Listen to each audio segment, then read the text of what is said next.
देश की सुरक्षा के लिए 5 टन सोना दान कर दिया। मीर उस्मान अली दुनिया के सबसे अमीर इंसान थे। उनकी अमीरी का अंदाजा इस बात से लगाया जा सकता है कि उनका अपना खुद का बैंक था। साल 1944 में उन्होंने ही स्टेट बैंक ऑफ हैदराबाद की स्थापना की, जो बाद में भारतीय स्टेट बैंक में बदल गया। वो 438 करोड़ रुपए की कीमत वाले हीरे को पेपर वेट की तरह इस्तेमाल करते थे। मीर उस्मान अली के पास इतनी दौलत थी कि वो अंबानी जैसे सैकड़ों लोगों को खरीद सकते थे। उनके पास 236 अरब डॉलर के करीब संपत्ति थी। एक वक्त था जब दुनिया के सबसे अमीर इंसान थे मीर उस्मान। साल 1937 में टाइम्स मैगजीन ने उन्हें कवर पेज पर जगह दी। पूरी दुनिया के सबसे अमीर उस्मान अली ने एक वक्त इटली और इंग्लैंड से भी बड़ी रियासतों पर राज किया। वो हैदराबाद के नवाब महबूब अली खान के बेटे थे।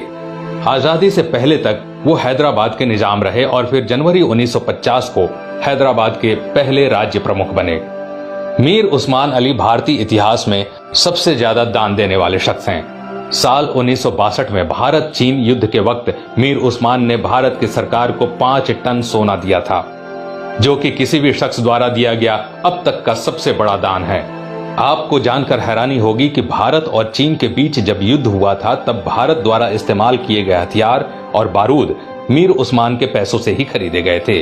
अगर मीर उस्मान 5 टन सोना दान न करते तो भारत के बड़े हिस्से पर चीन का अधिकार हो जाता। मीर उस्मान द्वारा दान किए गए सोने को लेने मौजूदा प्रधानमंत्री लाल बहादुर शास्त्री खुद हैदराबाद गए थे। ये भी जान लीजिए दोस्तों कि मीर उस्मान अली ने ही भारत के पहले हवाई अड्डे का निर्माण करवाया था। उस्मानिया यूनिवर्सिटी हैदराबाद की स्थापना भी मीर उस्मान ने ही की थी, जो आज भारत की सबसे बड़ी यूनिवर्सिटीज में से एक है। उस्मान अली ने दान देते वक्त कभी किसी का मजहब नहीं पूछा। उन्होंने जहां एक तरफ अलीगढ़ मुस्लिम यूनिवर्सिटी को 5 लाख रुपए दान किए, वहीं बनारस हिंदू यूनिवर्सिटी को 10 लाख रुपए भेजे। संविधान निर्माता भीमराव अंबेडकर को मीर उस्मान अली ने 54 एकड़ जमीन दान दे दी, जिस पर बाद में कई कॉलेज और यूनिवर्सिटीज का निर्माण हुआ। मीर उस्मान की सादगी का इसी बात से अंदाजा लगाया जा सकता है कि उन्होंने एक टोपी और एक कंबल में अपनी पूरी जिंदगी गुजार दी। यहाँ तक कि उन्होंने कभी सोने और चांदी के बर्तनों में खाना तक नहीं खाया। उनके लिए एक टीन की प्लेट बनाई गई थी, जो वो जिंदगी भर इस्तेमाल करते थे। निजाम म्यूजियम में मौजूदा दस्तावेजों के मुताबिक मीर उस्मान का जनाजा दुनिया का सबसे बड़ा जनाजा था।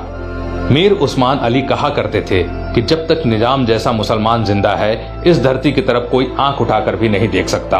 ये वीडियो बनाने का मकसद उन लोगों की आंखें खोलना है दोस्तों, जो भारत की एकजुटता पर सवाल उठाते हैं, धर्म निरपेक्षता पर सवाल उठाते हैं, जो हिंदू मुसलमान के भाईचारे पर सवाल खड़ा करते हैं। शर्म आनी चाहिए उन लोगों को कि जिस देश में कलाम साहब, मीर उस्मान साहब जैसे शख्स पैदा हुए, उन महान शख्स वाले देश में इस तरह के लोग इस तरह की घटिया सोच रखते हैं। अगर ये बेहतरीन जानकारी सब तक पहुंच सके। आज के लिए बस इतना ही। ऐसे ही वीडियो देखने के लिए हमारे पेज